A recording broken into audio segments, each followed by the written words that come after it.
kabar, Chan? Baik, alhamdulillah, J. Lu nggak ada sakit kan, J, selama pandemi, J? Alhamdulillah sehat walafiat gue. Nggak ada pilek pun jarang, karena gue sering olahraga belakangan, jadi ya semuanya baik lah. Alhamdulillah. Alhamdulillah. PJ, gue nggak tahu tuh. PJ itu nama lu lengkap tuh siapa sih, J? Nama gue Panji Setiawan. Panji. Zaman tahun 90-an, iya ya. Panji, dari Panji jadi PJ. Itu dari zaman gue SMP ya, tahun 80-an sih. Ketahuan jadulnya. Teman-teman SMP gue kelas 2 itu mereka pada hobi menyingkat nama dan akhirnya keluarlah PJ itu gitu loh. Yang akhirnya keterusan sampai sekarang. Jadi nama on air juga di zaman radio, ya kan? Betul. Makanya Panji Setiawan ya. Itu nama KTP itu. Nama KTP. Nama KTP itu. Lu lahir di mana, Ji? Gue lahir di Jawa Tengah, di Tegal. Karena bokap tentara jadi anak kolong, pindah-pindah terus. Dinas di Tegal, ketemu nyokap gue, gak lama menikah, gue lahir di situ. Habis itu belum ada sebulan bokap gue udah pindah ke tempat lain, dinas. Kemudian pindah ke Bandung, habis itu baru gue dibawa karena waktu itu bokap gue pindah ke Ambon ya 1,5 tahun pas gue masih baru lahir tuh. Sempet ke Ambon. Habis itu bokap kan pindah-pindah terus keliling Indonesia, namanya juga tentara kan. Pindah ke Bandung, gue sempat di Banjarmasin, gue sempat di Marabahan loh. Tugas di situ bokap. Bokap gue dulu di Kodam sama di Kodim Banjar. Bokap gue dulu dandim di Banjarmasin tuh. Tahun 84 ya. 84 85. Gue di kilometer 4,5 dulu. Lu ikut ke Banjar. Bokap lu dandim. Ikut. Iya. Umur berapa? Bokap lu dandim itu. Gue masih SD.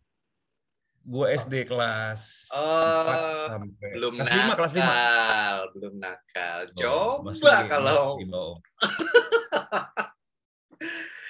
J, lu bukan asli Surabaya, J. Gue kirain lu asli Surabaya. Bukan. Pindah-pindah gue. Gue SMP di Bandung, SD di Bandung, kemudian pindah ke Marabahan pindah ke Banjarmasin sampai SMP kelas 1. Gue dulu SMP 2 tuh, Banjarmasin. SD Raja Wali. Komplek, ya. Habis itu gue pindah ke Bandung lagi. SMP, SMA di Bandung, kelas 2 SMA gue pindah Surabaya sampai sekarang. Kelas 2 gitu. SMA baru pindah Surabaya, jadi warga Surabaya. Surabaya. Ya, paling lama sih sebenarnya dari hidup gue ya banyaknya di Surabaya ya, dari tahun 89 sampai sekarang udah berarti 31 tahun gue ada di Surabaya tinggal. Yuis dadi wong Surabaya. SD yang lu inget, apa, J? Di SD, J?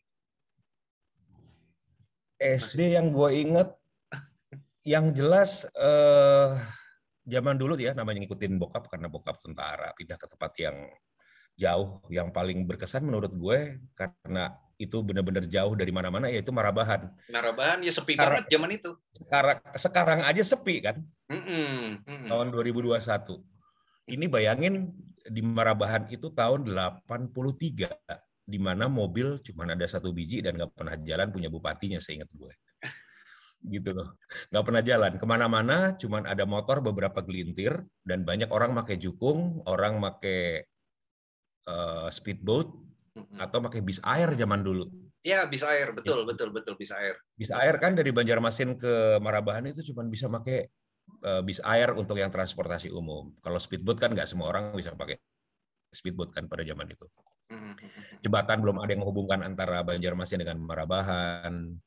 Nah, tahun 2008 tuh gue pernah balik tuh ke Marabahan tuh jalan-jalan napaktilas sama bokap nyokap. Dan baru ngalamin jalan darat ya di Banjarmasin yang nyebrang jembatannya pakai jembatan yang rada tradisional itu kan. Iya. Itu tahun 2008 tuh gue balik ke Marabahan, masih rada-rada kuno, nggak tahu ya kalau sekarang ya. Cuman seingat gue karena itu juga lumayan terpencil ya. Jadi kayaknya sih nggak jauh berubah juga, bener nggak sih? Lu kan yang orang Banjar. Udah lumayan lah sekarang, udah ada pemekaran juga ya? Kalau nggak salah di daerah itu. Jadi 2 kabupaten kalau nggak salah sekarang. wilayah ya. Barito Lu Barito Kuala sih. Ya, Barito Kuala sama Barito apa gitu. Gue lupa. Rasanya itu dimekarkan daerahnya. Tapi kurang tahu pastinya. SD sempat di Bandung apa di Kalimantan aja SD? SD di Bandung gue sampai kelas 3 pindah ke Marabahan, kelas 5 pindah ke Banjarmasin, SMP masih kelas 1 di Banjarmasin, berapa bulan pindah ke Bandung lagi, SMA juga. Jadi gue SD itu ada 3, SMP 2, maksudnya 2 SMP yang berbeda karena pindah-pindah. SMA itu gue 2 SMA yang berbeda, karena ngikutin bokap kemana-mana. SMP pindah-pindah, SMA pindah-pindah juga. Ya. Lu nggak sempet punya teman yang akrab banget dong waktu itu? Ya, itu salah satu minusnya sih. Kita udah comfort di surroundings atau circle itu kan, yang namanya anak-anak kan, udah punya teman, lagi akrab-akrabnya, pindah lagi ke ini, oke pindah lagi, usung-usung segala macem, adaptasi lagi dengan surroundings baru, apalagi kalau beda kultur kan, dari Bandung, Jawa Barat pindah ke Kalimantan Selatan, Marabahan yang jauh lebih terpencil pada saat itu ya. Iya. Gue keras.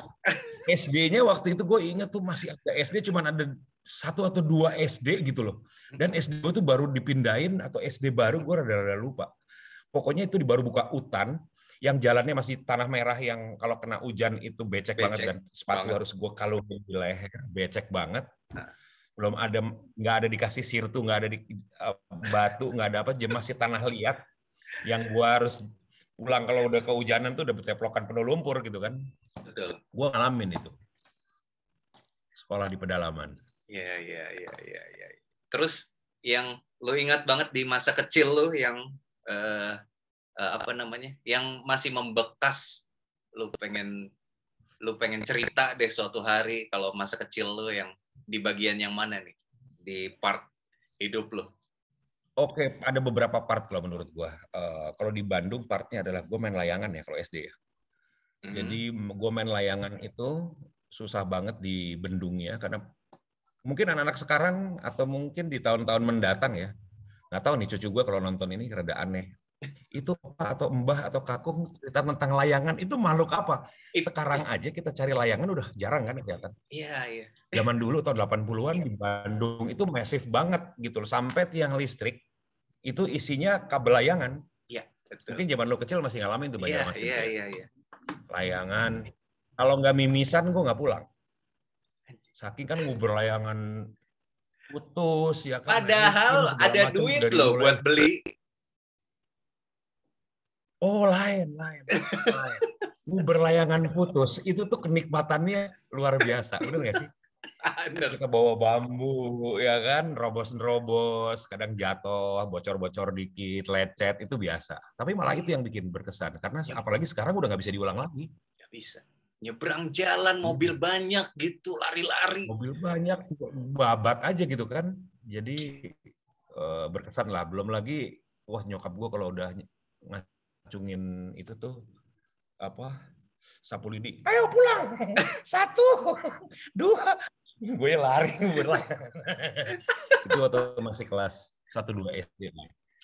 Itu susah banget disuruh pulangnya gitu loh. Kalau pulang dititipin sama nyokap gue, ini kalau nggak mimisan nggak pulang. Jadi kalau saking kena panas terus kan dijemur, nguber segala macam layangan terus, dan wah udah bau matahari tetek bengek, kalau nggak mimisan hidung gue nggak pulang. Itu mungkin salah satu part yang zaman gue SD gue inget, yang zaman di Bandung ya. Kalau zaman di Marabahan yang gue inget itu adalah gue waktu itu belum bisa berenang, dan karena waktu itu mainnya di dermaga ya, dermaga Marabahan, kayaknya lokasinya masih hampir sama dengan sekarang. Itu banyak yang kapal-kapal yang bersandar, yang mau ke Murateweh, yang mau ke Kalimantan bagian lain segala macam, gue rada lupa jurusannya ya, pada sandar. Dan karena gue nggak bisa berenang, sedangkan gue pendatang baru gitu kan, anak baru, kan pengen mingle nih sama anak-anak yang lain kan, mereka udah dari atas kapal, kan kapalnya lagi sandar tuh ya, loncat dari atas kapal mereka nyemplung aja, loncat ke bawah, balik lagi, naik lagi, loncat terus gitu kan. Sedangkan gue masih belum bisa berenang, tapi gue nekat aja karena yang lain pada nyemplung, gue nyemplung dan alhasil gue kelelep. Sungainya itu dalam, Jay. Sungai Barito. Sungai Barito tuh dalam dan lebar 1,5 kilo. Jadi yang berkesan itu. Sama gue nangkap harucing. Mancing di dermaga Marabahan itu gue inget ya, ikannya ikan baung. Mancingnya pakai rambutan. Bener nggak sih? Coba. Lu tau rambutan Garuda tuh kan, ini rambutan Garuda adalah rambutan khas di Kalimantan Selatan ya. Itu sangat ngelotok banget kan, gede-gede, warnanya merah gitu kan, bulunya gede-gede jarang gitu kan. Itu kalau mancing ikan, gue juga baru tahu kalau mancing ikan itu pakai rambutan. Dan itu terjadi, gue lihat, pakai rambutan. Jadi gue ikut mancing di dermaga tuh. Nah itu mungkin pengalaman yang dahsyat itu. Sampai sekarang aja juga gue masih sering juga kapan hari ikut mancing, bandeng apa segala macam, kagak ada tuh pakai rambutan, baru kali itu tuh seumur hidup gue. Itu di Marabahan tuh. Ikan baung ya, ikan baung ya. Ikan baung ya, ikan baung. Iya, betul. Terus mancing udang sungai dipancing. Itu tidak semua experience anak-anak zaman sekarang bisa ngalamin menurut gue. Ada. Anak-anak yang tinggal di metropolis atau kota besar pada tahun 80-an juga tidak mendapatkan kemewahan itu untuk mendapatkan experience bisa mancing udang ya kan. Udangnya tuh yang ada capitnya ya kan, udang Kalimantan Sungai kan ada capitnya ya kan, warnanya biru itu. Dan gedenya lumayan loh, itu bisa ya panjang 20 cm, udang gede. Iya, betul. Mancingnya nggak pakai, seingat gua mancingnya nggak pakai tangkai, jadi langsung benang diolor gitu ke bawah dermaga, atau kalau lagi di atas jukung ya kita olor ke bawah gitu kan. Ingat juga sama jukung lo ya, jukung.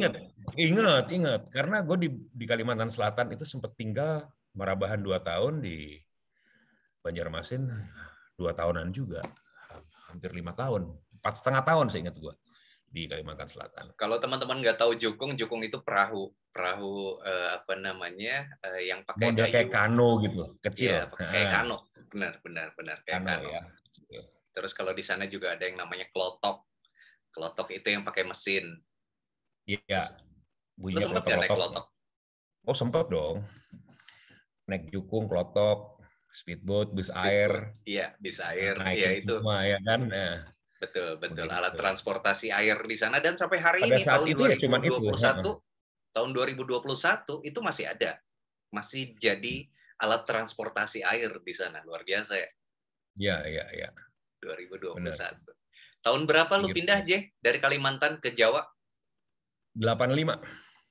85 meninggalkan Kalimantan. Bokap tugas di Jawa. Tugas di Bandung lagi waktu itu. Tugas di Bandung. Jadi PJ SMP itu. SMP. Jadi SMP cuma sebulan atau 2 bulan di habis penataran PM4, saya ingat gue di SMP 2 Banjarmasin, gue pindah ke SMP 13 Bandung. SMP 13 Bandung berapa lama? Sampai lulus. Oh, SMP-nya lulus di Bandung. Sampai lulus, ya. Habis itu gue SMA, masuk SMA 8 Bandung, dekat daerah situ juga, tuh daerah Buah Batu. Sampai kelas 2, gue pindah Surabaya, SMA 6. Oke. Di Bandung apa memorinya yang sampai hari ini nempel? Kalau di Bandung memorinya, nah ini memori ABG. Ya. Zaman tahun 85 sampai 89 kan gue di Bandung, itu yang paling berkesan adalah gue sering ikut trek-trekan zaman di Bandung. Motor? Itu lagi mau motoran ya, lagi hobi mau motoran. Jadi dulu kalau zaman sekarang kan Sun Mori ya, Sunday morning ride. Kalau gue mah dulu ya setiap weekend pasti nggak pernah pulang ke rumah dari mulai SMP gue, karena nongkrong sama teman-teman geng gue. Nongkrong dengan berbagai macam aktivitas yang tidak produktif juga ya. Dari mulai trek-trekan segala macam, gue ditangkap polisi, disuruh squat jam cangcutan doang di halaman Polwil Tabes Surabaya. Gue pernah, iya. Gue lagi balapan di Dago itu. Lagi balapan di Dago, tahu-tahu disergap, gue dimasukin ke Corolla DX sama polisinya, langsung dibawa gue ke Polwil Tabes. Dan tapi polisi nggak tahu ini anak kolonel. Nggak juga, maksudnya pada saat itu memang bokap gue modelnya kan sama anak lakinya kan memang di lost dolin. Jadi, lo ketangkap polisi, motor lu mana? Di sana di kita. Ya udah 3 hari lo kudu balik tuh motor, gimana caranya kudu balik. Nggak mau ngurusin ya. Ngurusin dong sana. Gue 3 hari tuh motor kudu balik ke rumah. Gue yang bingung. Iya. Ya disitulah nyokap gue banyak membantu untuk memberikan support. Terutama zaman masih ABG kan belum punya duit. Jadi ya nyokap gue tuh yang coba tanyain itu berapa itu buat ngambil motor. Nyokap yang panik ya, Jay? Iya, karena teman-teman gue ngabarin tuh. Kan gue kenanya jam 1:30 pagi. Gue baru nyampe rumah jam 4 pagi itu setelah diinterogasi dan disuruh Scott jam di halaman Polwiltabes Bandung Jalan Merdeka itu kan. Habis itu karena motor ini. Oh ya? Terus gue jalan kaki karena motor disita, jadi gue harus jalan kaki pada tahun segitu dan gue nggak megang duit ya kan. Dan lagian angkot nggak ada. Zaman dulu belum ada taksi. Ya. Yang banyak itu ya, Bandung juga tidak seramai sekarang ya. Jadi ya pilihan salah satu-satunya pada saat itu adalah dari kantor polisi ke rumah gue jalan kaki. Berapa kilo? Sekitar 5-6 kilo lah ya. Jauh. Lumayan. Jadi gue pulang itu nyampe rumah jam 4:30 atau dari jam 4, jam 5 sampai rumah sejam gue jalan tuh kira-kira. Jam 5 sampai rumah tuh yang nyokap gue, kamu nggak apa-apa, segala diomelin, motornya mana? Disita. Oke. Udah tidur yang penting istirahat. Tadi mama itu dikabarin sama teman-teman kamu, mereka pada kan tahu tuh begitu gue ditangkap kan cuma beberapa orang aja, yang lain pada lolos tuh kabur kan. Yeah. Jadi mereka pada ngelapor gitu loh. Salah satu gerombolan kebetulan ada yang tetangga juga dekat rumah sama anak kolong, jadi maksudnya lebih punya keberanian buat mengetok dan kenal sama nyokap gue, jadi punya keberanian ketok rumah jam 2 pagi ngasih tahu kalau gue ketangkep. Begitu. SMP udah kenal hal-hal negatif di lingkungan? Enggak sih, waktu itu cuman asik kumpul sama teman-teman, balap motor, ngoprek motor. Terus ya kalau SMP belum ya. Yang aneh-aneh belum. Ya? Lagi asik-asiknya dikit-dikit ke Pangandaran. Juga SMP itu udah touring keluar kota yang lumayan jauh jaraknya ya. Sampai ke Pangandaran itu sekitar Ciamis, Pangandaran itu 300 kilo dari Bandung. Kalau Lembang, Ciater, atau Pangalengan yang jarak dekat Ciwidey mah itu setiap weekend gue jalanin sama teman-teman. Ya sampai sekarang juga masih pada hobi memotoran tuh teman-teman gue. Itu teman memotoran gue zaman SMP itu yang jadi presidennya Bikers Brotherhood sempat tuh Budi Dalton. Budi Dalton kan lumayan kondang tuh di Bandung tuh sekarang juga. Dipanggil Babeh kan salah satu tokoh budaya juga kan di Bandung. Teman SMP lu? Temen SMP gue, biasanya kita boncengan malah kemana-mana. Ya dulu gue juga nongkrong-nongkrong balapan-balapan ya barengan sama dia juga tuh. Zaman SMP. Itu balap liar, lu ikutan kayak gitu-gitu balap liar. artinya? Balap liar lucu-lucuan. Ngetes motor aja, ngetes nyali. Karena balapannya waktu itu, ini gue pikir gue bandingin sama Surabaya ya, karena gue suka memotoran di Bandung, gue kelas 2 SMA pindah ke Surabaya, gue lihat kultur di Surabaya berbeda pemotorannya. Kalau di Surabaya, jalanannya kosong, di Ngesong waktu itu gue sering lihat balapan, tahun 89-an. Itu jalanan kosong, dan motor jalan sendiri. Ya. Itu benar-benar ngandalin kekuatan motornya, seberapa dioprek, seberapa dahsyatnya agar akselerasinya lebih unggul kan gitu. Ya. Tapi kalau yang di Bandung itu jalanannya banyak orang, ramai. Lagi jalanan banyak orang, rame. Lu rally. Iya. Dan harus menyelap-nyelip di antara angkot dan mobil dan motor lain. Itu baru adrenalinnya berbeda. Turun dari motor tuh dengkul gue begini. Rossi aja mikir kalau main di Bandung, J. Iya, ya angkotnya kan brutal di sana kan. Pada saat itu dago atas terutama waktu itu ya, dago tengah atau dago atas itu lagi tempat yang anak-anak Bandung ngeceng pada tahun itu. Kalau di Jakarta punya Melawai, Sabang dan Melawai, ya, Sabang dan Melawai, jalan-jalan sore ke lagunya Denny Malik, jalan sore. Kalau di Bandung di dago. Di dago waktu itu ya. Iya. Weekend terus, selalu ramai. Iya. J, waktu lu SMP, sekolah lu gimana? Nilai? prestasi lu SMP? Kalau SD sih gue bagus ya, SD gue bagus, selalu masuk ranking antara 1 dan 3. Mulai SMP karena gue banyak memotoran, kebanyakan kongko-kongko. Ya mediocre lah, rata-rata lah di antara jumlah murid berapa ya gue ada di tengah-tengahnya lah. Kan pada saat itu kalau di sekolah negeri ya, karena gue selalu SMP negeri, SMA negeri, kan murid rata-rata antara 40 ya, 44, 46, ya, 40 rata-rata. Ya gue di 20-an lah gitu loh. 20-an, kecuali pas kelas berapa tuh ya yang gue rada-rada beler ya, maksudnya lagi kebanyakan pola itu kelas 2 SMA mungkin ya. Ya mundur ke jajaran belakang. Tapi kalau SMP itu ekskul ada lu ikutan? Enggak sih, gue ekskulnya yang di luar sekolah. Gitu loh, nongkrong sama anak-anak memotoran kemana-mana itu ekskul gue sih. Kalau yang ekskul yang internal sekolah kayak karate, paduan suara, pramuka mungkin.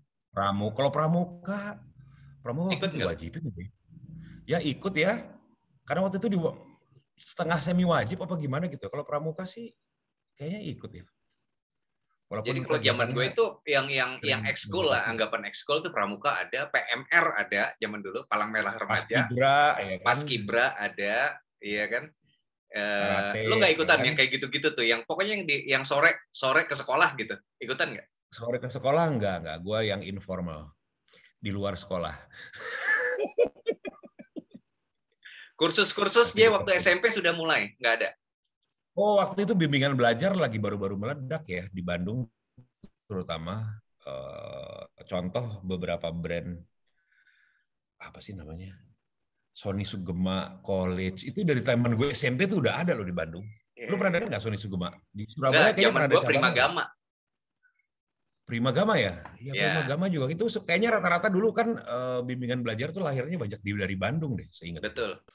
Itu Ganesha, Operation, itu Bandung semua tuh. Anak-anak ITB atau gimana gitu lulusannya. Gitu loh. Ya kayak gitulah, les-les gitulah. SMP di Bandung. Kelas 3. Terus SMA di Bandung sempat SMA tuh. Di Bandung sempat kelas 1. Kelas 2 begitu gue masuk biologi sebulan gue pindah Surabaya tuh. Ada kesan nggak SMA di Bandung waktu itu yang lo ingat? SMA di Bandung sih lumayan familiar ya karena sampai sekarang gue masih kontak-kontakan karena SMP dan SMA gue tuh berdekatan di satu wilayah, cuman 1 kilo aja jaraknya. Jadi lulusan SMP gue rata-rata masuk di tempat SMA 8 gitu loh. SMP 13 Bandung lulusannya hampir separuh lebih itu masuknya di SMA 8 Bandung. Jadi ya gue kelihatan mukanya ya lu lagi gitu loh. Uangnya pancet aja gitu loh. Jadi ya lumayan akrab. Sampai sekarang gue masih ada nih WhatsApp grup SMP Bandung, SMA Bandung ada, SMA Surabaya juga gue ada. Setelah itu bokap pindah lagi ke Surabaya. Itu langsung Surabaya penempatannya? Surabaya, ya. Surabaya. Lu berapa bersaudara sih, Je? Gue sulung dari 3. Adik cowok cewek? Adik gue cewek, kemudian yang bungsu cowok. Yang bungsu cowok. Jadi lu bertiga ya? Gue bertiga, ya. Jadi waktu itu gue sama adik gue yang cewek sih bedanya cuma 3,5 tahun ya. Tapi kalau sama si bungsu, nih si Adit itu gue SMA kelas 3 dia lahir. Lu SMA dia baru lahir? Gue SMA kelas 3 dia baru lahir. Jadi bedanya sama gue 17 tahun. Sekarang dia baru umur 31. Dia baru umur 31, sedangkan gue udah 48 kan. Iya. Dia di Jakarta baru punya anak juga 1. Umur 3 tahun ya, masih baru meniti karir beberapa tahun di Jakarta. Tapi lumayan lah dia, lumayan sukses. Oke, sekarang tahun 2021. Bokap nyokap masih ada, Ji? Alhamdulillah dua-duanya masih ada. Bokap gua minggu depan 80 tahun umurnya. Wow. Kemudian nyokap gua 68 tahun ini ya, nanti November. Tahun depan bokap nyokap gue juga ulang tahun. Mas insya Allah bisa merayakan. 50 tahun pernikahan. Luar biasa. Kayaknya kalau generasi kita rada susah ya bisa 50 tahun. Cuman generasi di atas kita kayaknya. Gokil. Tapi sehat-sehat mereka berdua aja? Ya, namanya sehat orang tua ya. Ya bokap gue udah pernah bypass jantung, di ring, segala macem, prostat, dan berbagai macam penyakit-penyakit pengapuran. Tapi alhamdulillah beliau dalam kondisi baik. Bisa masih nyetir sendiri loh, keluar kemana-mana. Wow, 80 tahun. Iya. 80 tahun. Di Surabaya tinggalnya saat ini? Di Surabaya. Oke, kita balik ke SMA. SMA mana? Surabaya? Surabaya SMA 6. SMA 6 di sebelahnya Gerahadi kan? Sebelahnya Gerahadi. Jadi Trimurti Gerahadi SMA 6. Nah. Iya. SMA 6. Itu masuk tahun berapa, J? Gue lulusan 91 ya. Gue masuk 89 pas lagi kelas 2 baru-baru jalan. Gue sebangku sama si Meti Piris. Seangkatan lu? Sebangku. Iya. Teman sebangku gue tuh dari kecil emang suka nyanyi hobinya sama ngecemes. Sama lah kayak gue. Iya. Ngecemesnya, gue nggak doyan nyanyi kadang-kadang aja. Oke, lu gimana? Lu masih ingat nggak perasaan lu waktu masuk Surabaya tuh ketemu teman baru SMA kan sudah bisa apa ya? Ini lebih berat sebenarnya ketika gue ninggalin Bandung karena lumayan lama ya, karena pas itu zaman ABG udah bener-bener bonding dengan circle-nya ya kan, seperti tadi gue cerita SMP gue lulusannya ke SMA 8 Bandung juga, sehingga gue familiar dengan muka-mukanya dan akrab dan enak lah bergaulnya, dengan guru-guru juga udah enak. Pindah lagi. Itu tuh yang rada-rada berat pada saat itu ya. Gue ingat tuh sampai karena kereta tuh di mana dari Bandung mau ke Surabaya, itu gue dianterin loh sama teman-teman gue sekampung. Wow. Di stasiun. Iya. Ya sampai sekarang masih sering berhubungan kok. Mereka kalau ke Surabaya juga pasti ketemu sama gue. Kalau gue ke Bandung juga pasti masih visit. Jadi akrab. Jadi teman banyak alhamdulillah. Perasaan lu masuk Surabaya waktu itu ingat nggak? Lu gimana tuh? SMA 6. Aduh. Wah, ada nggak enak ya karena dari tempat yang kita udah enak akrab, semua orang kenal gitu ya. Tiba-tiba dipindah ke tempat yang bahasanya beda, cara bergaulnya beda, orang-orangnya juga berbeda, cara berpikirnya berbeda, dan sebagainya. Gue kayak orang asing gitu kan. Untungnya ada beberapa murid baru juga di kelas gue pada saat itu, 3 atau 4 orang, jadi lumayan bikin nggak terlalu terasing ya. Karena kalau cuma sendirian murid baru tuh kayaknya toleh aja kita kan. Tapi kalau ada temen yang sama-sama baru juga, ya paling nggak perhatian orang tidak ke gua doang gitu loh. Karena berada di tempat yang asing tuh nggak enak loh menurut gua. Betul. Apalagi ketika lu di umur-umur segitu yang lagi doyan, yang udah comfort dengan ini, tiba-tiba harus pindah ke tempat yang asing tuh nggak enak banget tuh. Nah itu. Gue ngerasa itu nggak enak banget. Ya makanya itu gue bisa ngebayangin murid baru di kota baru, bahasanya baru, nggak kenal siapapun. Iya. Kebayang. Jadi bener-bener nul putul masuk Surabaya yang kenalan sama orang, ini ngapain ini, oh jalannya kayak gini, gitu loh. Terus gue ngerasain tuh pada saat itu, gue inget ya di tahun 89 di Surabaya itu bis tingkat masih ada, Chan. Oh. Ya. Terkenal banget zaman dulu ya bis tingkat di Indonesia itu kan sesuatu banget ya. Karena cuma ada di Jakarta dan Surabaya, kota-kota lain nggak ada. Bandung itu bus kurang begitu banyak di dalam kota, banyaknya angkot, kota 1000 angkot kalau Bandung, sama kayak Bogor. Jadi begitu gue masuk Surabaya, dari Bandung yang kotanya dingin, ya kan, selain tadi bahasa beda, ya kan, ini kotanya lebih panas Surabaya, dari tempat yang dingin. Jalanan di Bandung kecil-kecil, kalau di Surabaya tuh kan jalannya gede-gede. Gue yang wow, gede ya Surabaya. Oh ini nih kota terbesar kedua di Indonesia. Oh begini ya. Ternyata bersih banget ya. Itu impresi gue pertama masuk Surabaya itu adalah kota ini bersih banget. Karena Bandung sampai sekarang juga lebih bersihan Surabaya jauh. Kita masuk Bandung tuh kok gini ya. Masih ada titik-titik tertentu walaupun ada improvement lah dibanding dulu. Cuma tetap ada titik-titik tertentu yang masih dekil gitu loh. Masih kerasa kotornya. Kalau Surabaya nih overall bagus loh.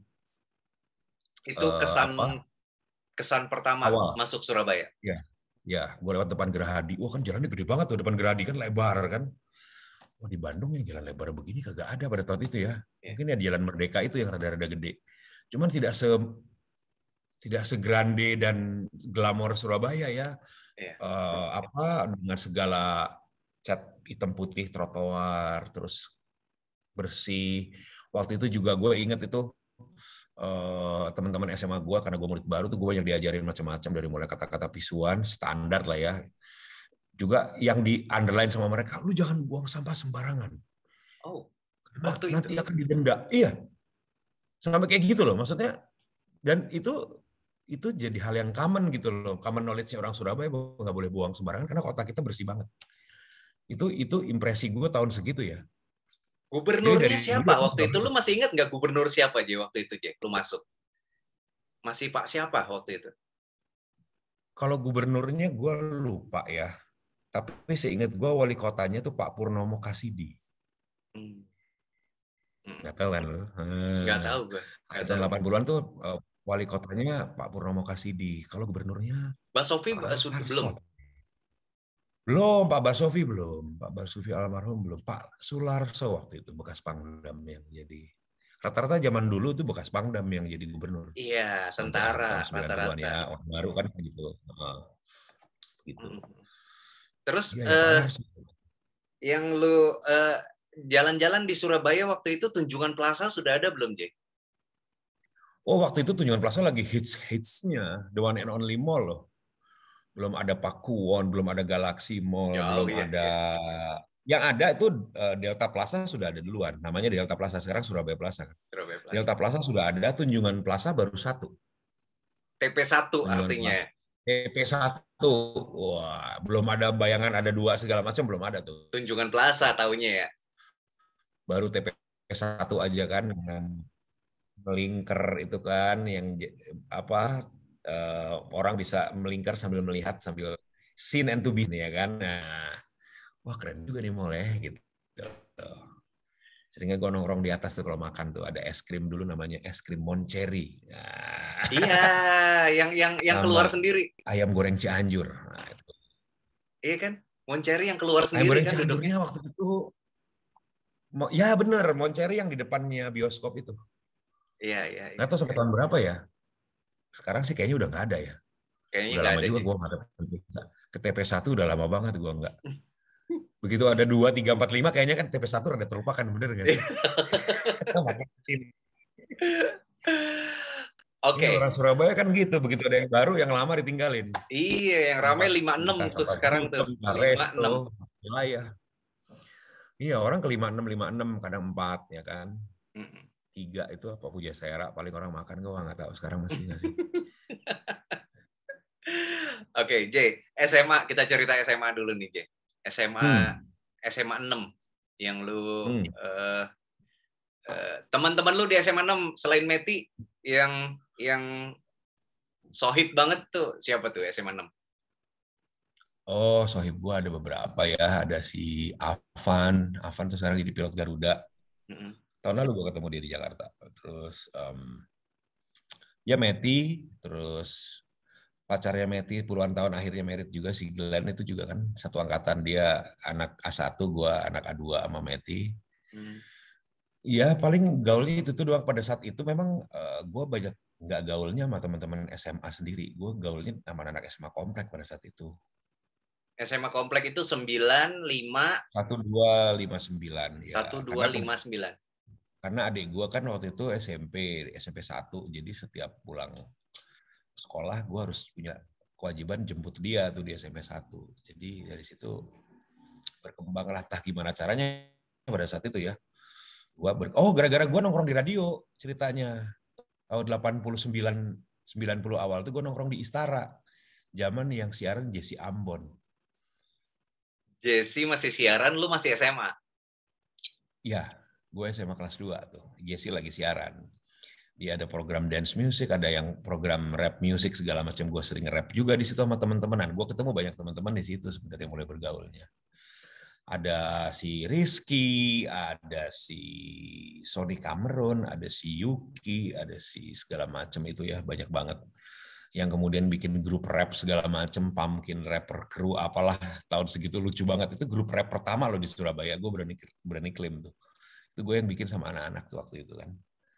Terus generasi berikutnya ada Yako, ada Maya Estianti juga gabung di situ. Jadi ya lumayan lah. Maksudnya pergaulan Surabaya di awal-awal gue, walaupun anak baru di Surabaya, tapi I'm on the right track gaul. Oke, lo masuk ke dunia entertain itu artinya di SMA sudah mulai.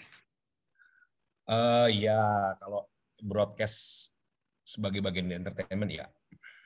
Gua mulai kegiatan lo SMA di luar sekolah apa aja waktu itu, Jay? Di luar sekolah apa ya? Nongkrong aja. Gue kan hobi nongkrong dari kecil. Iya, nongkrong di radio. Kebetulan memang dari awal sebelum gue pindah ke Surabaya juga di Bandung, gue pendengar radio banget. Gue sering nongkrong di radio di daerah Raja Mantri Bandung, namanya One FM itu ya pada saat itu ya. Request lagu segala macam, standar lah ya. Terus maksudnya pada saat itu kan radio lagi gokil-gokilnya tuh ya di tahun 80-an, 90-an. Sehingga bisa nongol di radio tuh kayak dream come true banget gitu loh. Dan akhirnya mendarah daging sampai akhirnya lulus SMA, gua memberanikan diri tuh ngobrol sama maha guru kita tuh, Mas Denny Saha. Mas, saya mau siaran, Mas. Gue bilang gitu. Tahun 91 tuh gue inget. Akhirnya gue masuk Istara. Sebentar, SMA nongkrong-nongkrong doang di Istara? Nongkrong aja, karena gue bukan penyiar. Dan mereka waktu itu polisinya, kalau anak SMA masih belum boleh jadi penyiar. Jadi gue cuma nongol-nongol doang. Ketika si Jesse Ambon siaran, gue nimbrung jadi figuran gitu loh. Lucu-lucuan sambil nongkrong. Dan di situ gue banyak kenal teman-teman yang lain dari anak-anak SMA komplek dan sebagainya. Ya jadi memperluas pergaulan lah ya. Nge-rap itu dari SMA? Iya. Lu bisa nge-rap gimana caranya, Jay? Kenapa, Jay? Waktu itu emang karena gue penikmat musik banget ya. Terutama ketertarikan gue ke black music, istilahnya pada saat itu ya. Kalau sekarang disebut black music kayaknya jadi ofensif ya. Pada saat itu sebutannya di chart Billboard pun black music chart. Belum ada R&B chart pada saat itu. Black music chart namanya. Jadi ketertarikan gue dengan soul, R&B, rap, early days of hip hop itu dari dulu sih. Di akhir tahun pertengahan 80-an gue dengerinnya album rap pertama yang gue dengerin LL Cool J yang I Need Love itu ya kan. Kemudian Run DMC pada saat itu. Kemudian Beastie Boys, License to Ill album yang legend itu. Ya itu sih album-album pertama yang gue dengerin ya. Dan gue jadi suka sama termasuk To Life Crew juga yang menarik perhatian ABG kan dengan lirik-lirik yang santun itu ya. Termasuk santun itu ya? Santun tanda kutip. Nggak eksplisit ya? Banget itu eksplisit, makanya itu santun tanda kutip. Oh gitu. Ya. Tapi yang mempengaruhi musik lo siapa? Ada temen lo atau siapa? Waktu itu kan nggak ada internet, Ji? Nggak ada. Jadi kita benar-benar dengerin lagu dari kaset, beli kaset.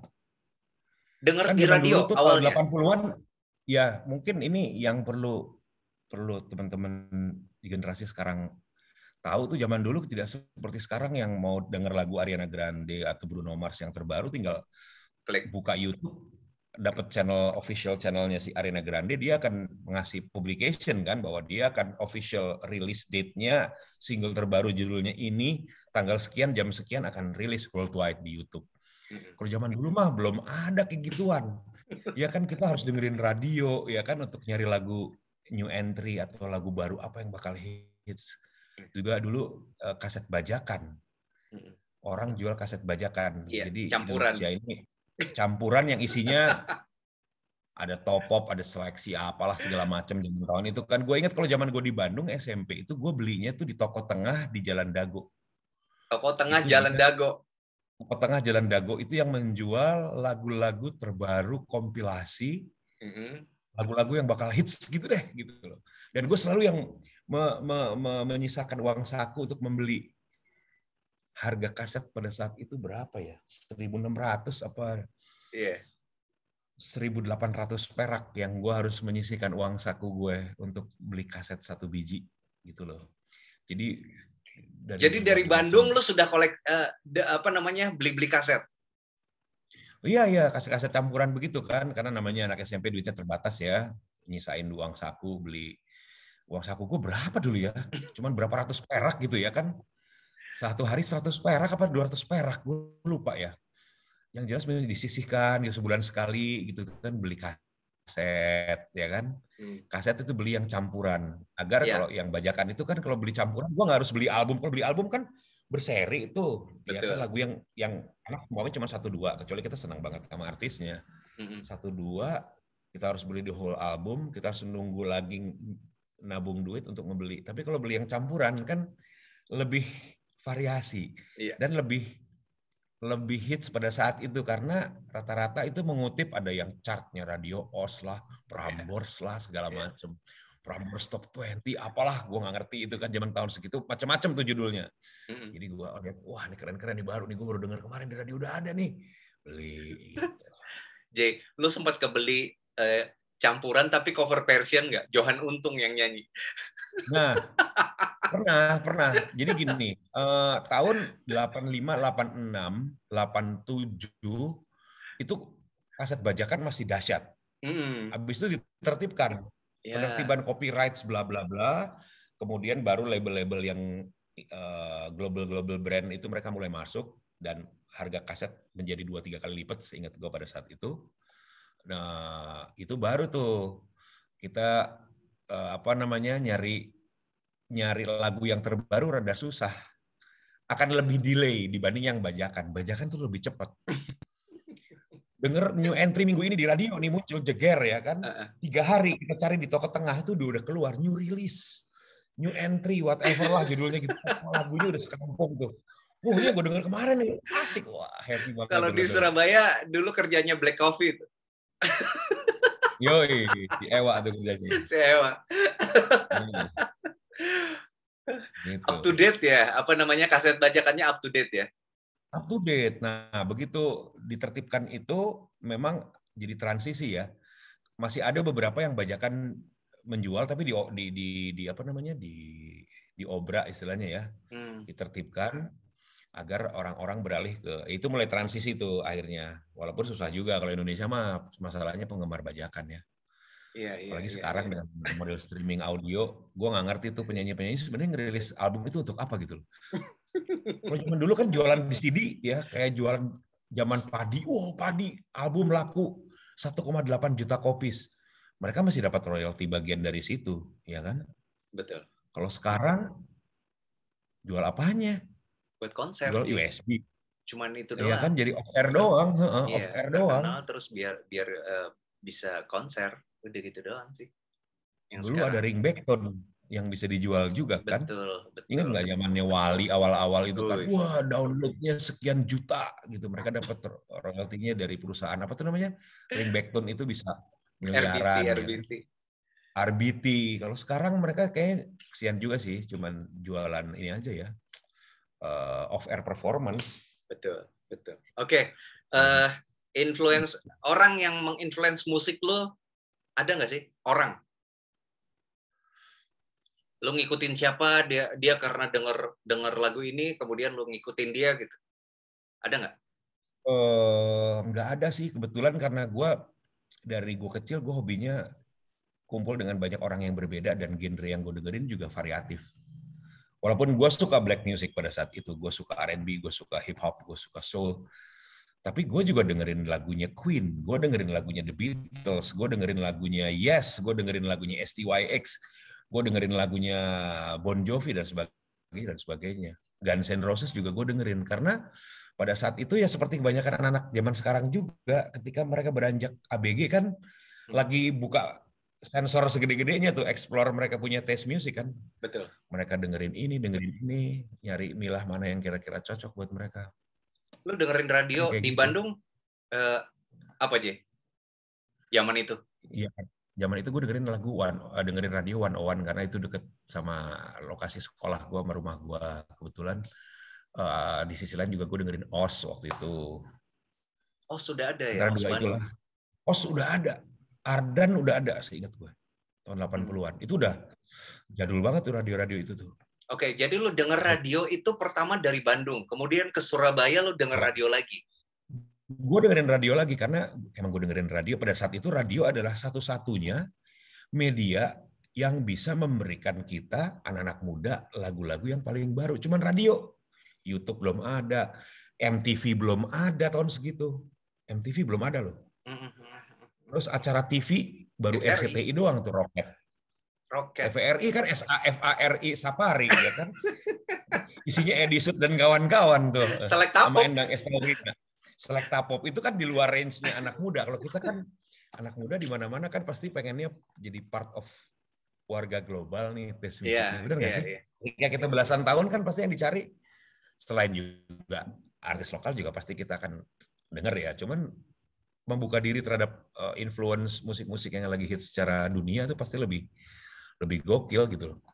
Jadi persentasenya bisa dibilang pada saat itu ya gue dengerin lokal cuma 20%, 80% gue dengerin musik-musik internasional, maksudnya SMA Indonesia.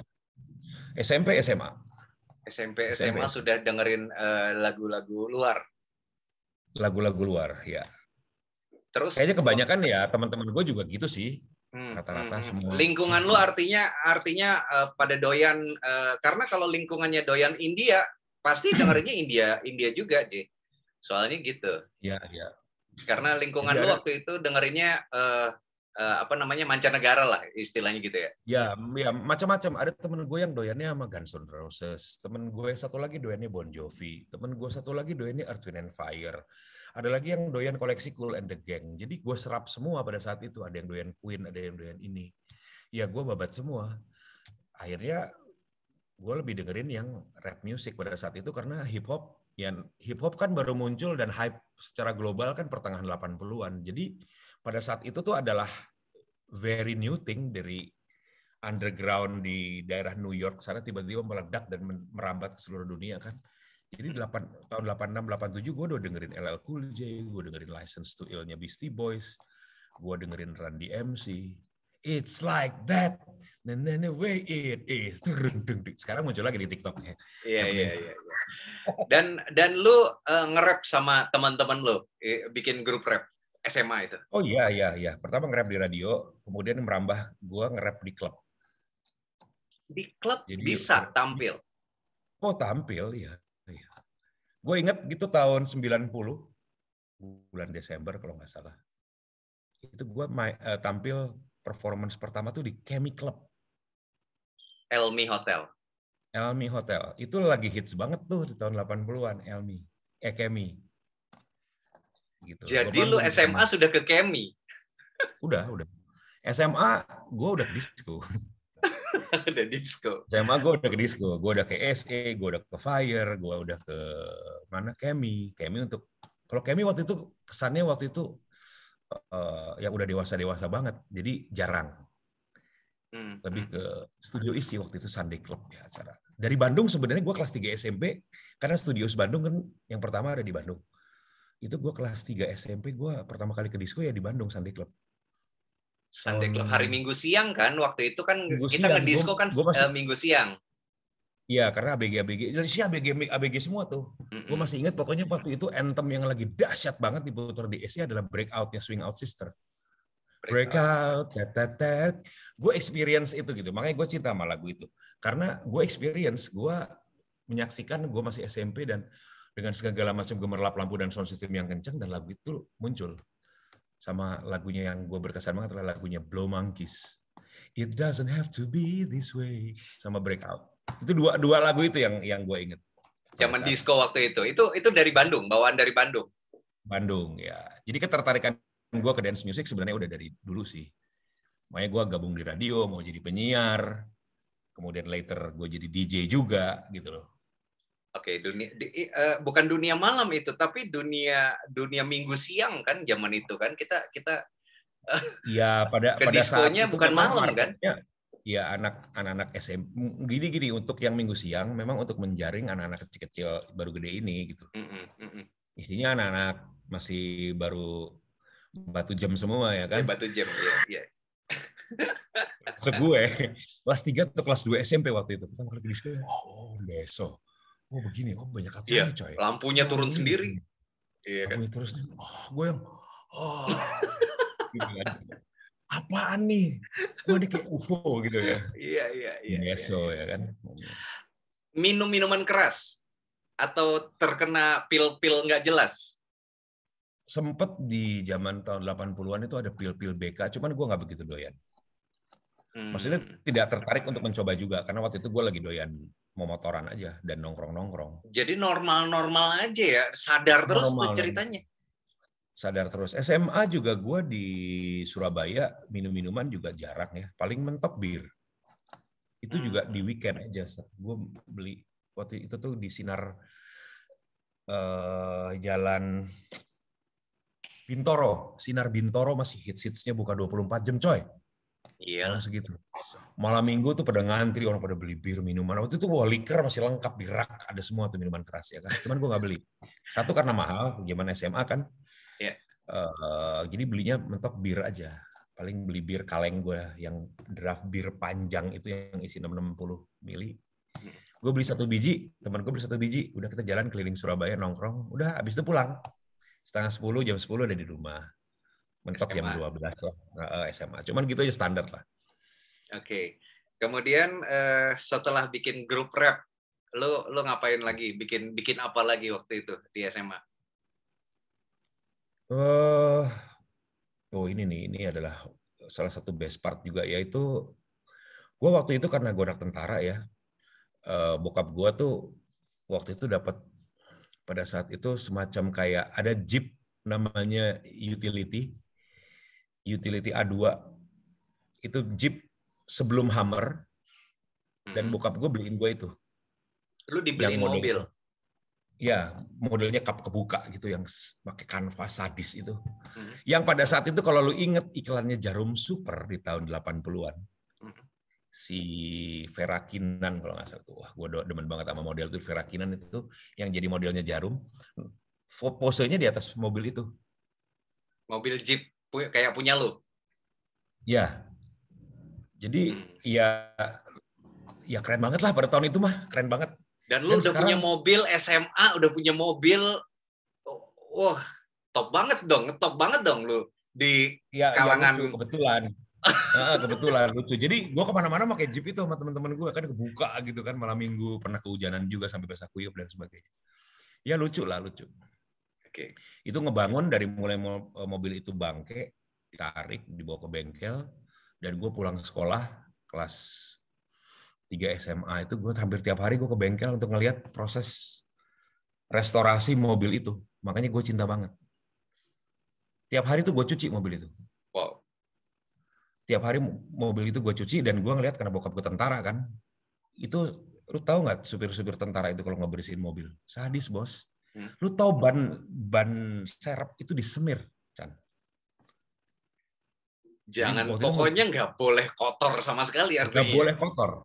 Jadi gue mengcopy ide tentang bersihin mobil harus kayak gimana tuh gue ngelihat dari supir bokap gue ngebersihin mobil dinas bokap gue. Kalau waktu itu hardtop tuh, itu ban serepnya itu mengkilat karena disemir. Dan mereka melakukan itu setiap hari. Jadi gue tiap hari tuh nyuci mobil.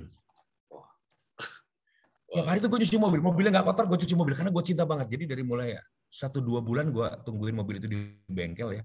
Dari mulai dirangkai mesinnya, dibongkar total, dirangkai kembali, dicat ulang, dilengkapi partsnya satu persatu, tuh gue menyaksikan prosesnya. Jadi mobil ini gue cinta banget. Jadi kalau dibilang cinta pertama gue adalah perempuan, salah. Cinta pertama gue adalah mobil. Apa mobil apa namanya, Jack? Namanya Jeep Utility A2 tahun 79 mobil. Yang di perang Vietnam lu lihat itu mobilnya Jeep apa ya, itu mobilnya. Kalau di perang Desert Storm, di perang Badai Gurun dan seterusnya kan Humvee. Humvee. Sebelumnya di perang Vietnam yaitu Jeep Utility. Nah, lu jual mobil itu? Iya, karena ada perseteruan sama bokap gue, waktu itu dia jengkel sama gue, dijual mobilnya tahun 9. Tahun 96 dijual. Perseteruan Irin dimulai dari kapan? Ya semenjak gue kelas 3 SMA sih, udah nggak akur ya. Biasalah, maksudnya berontak-berontaknya ABG ya. Berontak-berontaknya ABG kan ada aja macam-macam ya. Ada yang konstruktif, ada yang tidak konstruktif. Kebetulan kalau gue tidak berada di kedua sisi, jadi antaralah tengah-tengah. Yang lu paling ingat yang Gitu. mana, J? Yang lu paling ingat? Apa ya? Gue mau Eptanas, gue masih ke disco itu loh mungkin ya. Yang gue digampar sama bokap gue. Mungkin itu kali ya. Itu nempel itu. Mau Eptanas, ya. disco. Yoi, jadi pas gue pulang tuh yang pelan-pelan gitu kan. Sampai mobil tuh gue dorong masuk garasi gitu kan. Oke, begitu gue masuk kamar tuh bokap gue yang lagi duduk di dalam kamar gue. Jam berapa ini? Angel.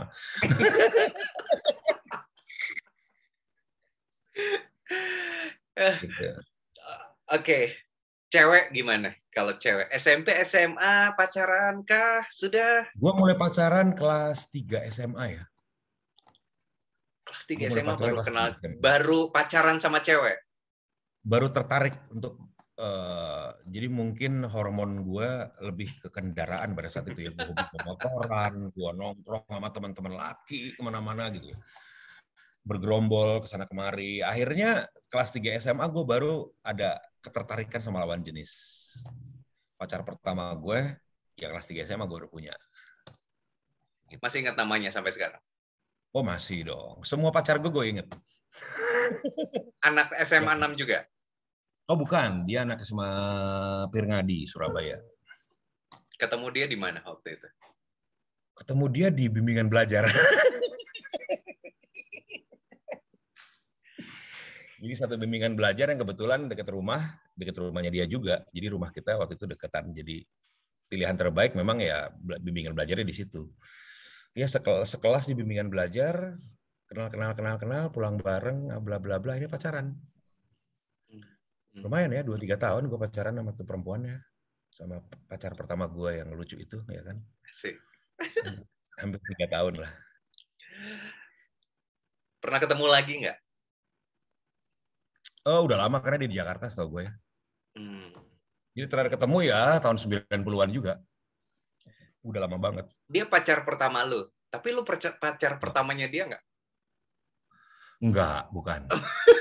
Nah, dia sebelumnya udah punya pacar, gue tahu. Dia sebelumnya udah punya pacar.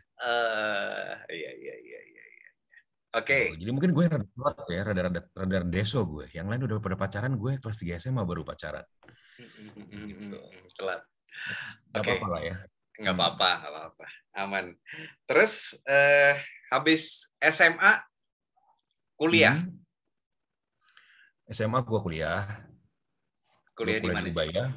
Di Ubaya. 91 gue masuk. Terus UMPTN tahun berikutnya gue keterima di UNER, gue pindah ke UNER. Walaupun gue pikir itu adalah salah satu keputusan yang kurang bagus ya. Karena di UNER, bukan ngejelekin UNER nih ya, pada saat itu sistem administrasinya UNER berantakan banget ya. Maksud gue gini, gue biasa di Ubaya yang satu angkatan 2.000 orang, termanage dengan baik kapan jadwal untuk KRS, kapan pembagian KHS, kapan untuk bikin planning tetek bengek segala macam, dan kuliahnya itu diatur sedemikian rupa. Ubaya satu angkatan Fakultas Ekonomi itu 2.000 orang Ubaya. Sampai sekarang juga kayak gitu. Tapi masalah perkuliahan, administrasi, kapan bayar, semuanya itu dibikin sesimpel mungkin. Karena kalau nggak simpel, 2.000 orang, chaos bos. UNER satu angkatan ekonomi cuma 200-300 orang. Chaos. Nggak jelas. Lu mau bayar uang kuliah aja, ngantre. Nggak karu-karuan. Ini tahun segitu ya. KRS, KHS aja mau nyari dosen walinya, kita kudu uber-uberan nungguin seharian. Kadang dia datang siang, kadang dia datang pagi. Kadang dia udah entah kemana lagi, dia ngajar, nggak bisa menemui, nggak bisa ditemui atau apa. Jadi rumit gitu loh menurut gue. Tahun 91 itu? 92? 91 gue masuk UNER. Ekonomi. Kenapa lu pindah ke UNER? Ya kan semua orang pengennya UMPT kan. Wah, sampai sekarang pun kan apa istilahnya image orang adalah sekolah negeri is better kan. Universitas negeri is better. Gitu loh. Jadi ketika dan waktu itu kan yang masuk susah kan adalah sekolah negeri sampai sekarang kan. Slotnya sedikit, yang mau masuk orang se-Indonesia Raya belasan ribu, sehingga kemungkinan kita masuk kecil dan sebagainya, sehingga menjadi pilihan pertama adalah harus masuk ke universitas negeri gitu loh. Walaupun itu akhirnya untuk anak gua nggak kayak gitu. Anak gua ya, lu bisa masuk negeri syukur, enggak ya. Atau lu nggak minat masuk negeri, ya silakan lu swasta aja. Anak gua makanya lulus Ubaya tuh yang pertama.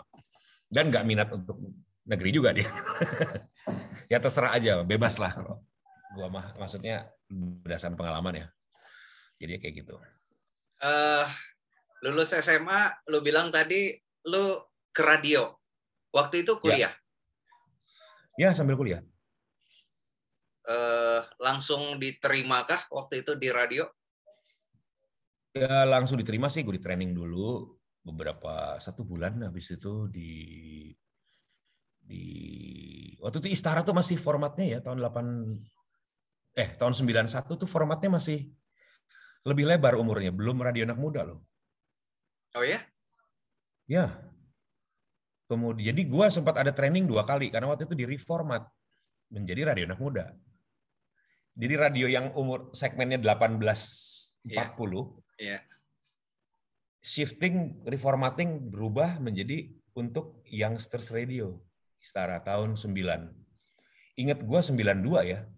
Jadi bandaranya Arek Surabaya itu dirubah. Sebelumnya pakai Sobat Muda katanya, betul? Iya, sebelumnya Sobat Muda. Istara tuh Sobat Muda. Gelombangnya masih 100,9, ganti jadi bandaranya Arek Surabaya juga masih 100,9. Habis itu tahun 97 reformatting lagi menjadi Surabaya Number One Hit Music Station, dan waktu itu yang reformat gue. Karena gue waktu itu ada PD-nya gitu loh. Karena keluar formulasi berdasarkan review dengan konsep bandaranya Arek Surabaya dengan segala terminologi airlines dipakai di situ, kita rasa pada saat itu tidak works, dan gue ngobrol-ngobrol sama ownernya tuh, teman lo tuh, Mas Boy, Mr. Boy Martono, ya kan, gue ngobrol, gue throw ideas bahwa gimana kalau kita reformatting aja, begini berdasarkan challenge yang ada, bahwa gimana radio itu adalah konten utamanya musik. Kita declare aja, kenapa nggak kita declare bahwa kita adalah radio musik nomor 1 di Surabaya. Dan kebetulan pitch idea gue diterima, di-approve sama si bos. Ya akhirnya berubahlah tahun 97, di-reformat lagi. Setelah waktu itu Istara kenapa diformat, salah satu alasannya selain dirasa format sebelumnya tidak works, Istara sempat tidak on air selama 1 tahun 4 bulan karena towernya kena patah dan jatuh. Towernya masih pakai spanderan gitu, Chan, yang kena angin tuh memang ada resiko untuk, mungkin gua nggak tahu ya. Kurang... Itu pas itu tahun kapan, Ji? Yang patah itu? 93-an. Sebentar, lu masuk 91 di Istara. 95 apa ya mungkin ya, karena 96 itu 96 atau 97 baru Surabaya Number One Music Station, atau 96 ya, gua baru 1 tahun 4 bulan, berarti tarik ke belakang. Kalau nggak 94, 95 tuh menaranya jatuh Istara. Dan nggak siap. Sebentar, lu masuk Istara tahun 91. 91. Ya. Waktu itu programmer Mas Denny Saha. Mas Denny Saha. Ada katanya waktu zaman itu ada 2 programmer, lu sempat mengalami nggak? Sempat, makanya itu tadi yang gue bilang yang Prita. bandaranya Arek Surabaya. Hah? Bukan. Siapa? Yudi Alamsyah. Oh, waktu itu sama Mas Yudi. Ya, jadi R&D-nya, istilahnya pada saat itu R&D-nya adalah Mas Yudi. Almarhum, beliau sudah nggak ada. PD-nya tetap Mas Denny. Jadi bukan ada 2 programmer, tapi beda posisi. Tapi mereka saling mengisi itu. Setahu gua pada saat itu. Gitu. Oke. Terus 90 lu siaran tuh, jadi penyiar aja waktu itu? Gue penyiar, gue produser, gue segala macem lah. Gue nge-DJ juga, dan mulai di situ gue belajar DJ sebenarnya secara otodidak di Istara. Jadi Istara kan pada saat itu siarannya cuma sampai jam 12 malam aja. Cuma 18 jam siar dari jam 6 pagi sampai jam 12 malam. Habis itu pemancarnya off. Pemancarnya off, gue matiin pemancar. Gue ada turntable 2 biji, platnya banyak. Ya gue belajar, ya kan. Bodoh kalau gue nggak belajar, ya kan. Ada barangnya di situ kan, gue coba. Jadi gue belajar dari, nggak ada yang ngajarin ya, makanya belajar gue lama. Untuk running mix aja gue lama banget belajarnya. Makanya pada saat itu di waktu yang sama gue juga sering ke klub karena gue melihat gue udah bukan ngelihat perempuan, gue nggak ngelihat orangnya, gue nggak begitu doyan kongko, gue selalu ada di sampingnya booth DJ dan gue selalu ngeliatin DJ-nya main. Oh, kok ini diapain sih? Oh, oke. Oh, ini beat mix kayak gini. Oh, runningnya disamain BPM-nya. Oke. Oh, pakai drum machine. Ada DJ yang pakai drum machine segala macam. Ya, gue belajar di situ. DJ siapa, J? Lu ingat nggak, J? DJ zaman dulu, J? Masih ingat nggak? Yang jelas, waktu itu gue sempat ke Kemi, sempat lihat Mas Nanda Isman almarhum main. Mas Nanda main? Mas Nanda Isman dulu tuh main. Tahun 80-an. Dia DJ juga. Kemudian di Kemi itu yang DJ-nya ada Mas Nanang, ada Bang Onas, kemudian di SE itu ada si Oi, ada Yuli, ada Satrio, sama ada Roni Firmansyah. Roni Lazuardi, sorry. Adiknya Tupe. Ngeliatin mereka tuh main? Iya. Gitu waktu itu ada diskon namanya Atom, itu Ferry Firmansyah alias Tupe. Jadi di SE ada Oi, Satrio, Roni, sama Yuli Firmansyah. Terus klub-klub lain juga ada, cuman gue waktu itu nggak main ya, nggak sebanyak sekarang sih klub-klub yang habis itu baru ada klub yang The Hottest Disco, Fire, TP itu lantai 6, yang sekarang jadi Station, Warehouse atau apa namanya sekarang? Warehouse, betul. Itu juga rame itu dulu, itu ya Renal and the Gang tuh, ya kan, yang main di situ. Gitu. Jadi ya gue lumayan lihat sih scene entertainment-nya Surabaya dari akhir 80-an sampai sekarang. Gue melihat dan mengamati dan menjamani, maksudnya mengalami secara kayak gini, perbedaan shifting lagu dari main lagu campuran. Dulu kan lagu DJ tahun segitu kan semua main soul, main R&B, main lagu rap, main lagu CNC Music Factory, main lagu reggae, semua diacak adut, main semua kan. Betul. Sampai Ugly Kid Joe terakhir.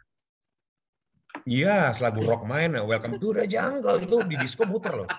Welcome to the Jungle segala macam, Guns N' Roses. Kemudian shifting menjadi era house music masuk. Tahun 93, 94 itu baru masuk house music beserta embel-embel narkobanya juga ya kan, menggila di seluruh dunia ya pada saat. PJ, kurang lebih 1 jam kita sudah ngobrol. Ini part pertama kalau aku bilang. Jadi kita akan simpan part 2-nya nanti ya. Karena bagian dari lu gabung. Tadi semula lu awal-awal ngajak ngomong gue tuh gimana kalau kita bikin podcast ngobrol tentang diri lu 15 menit. Ternyata sudah 1 jam. 1 jam. Makanya. Ternyata masih bersambung pula ya kan? Harus bersambung ini karena ini apa namanya harus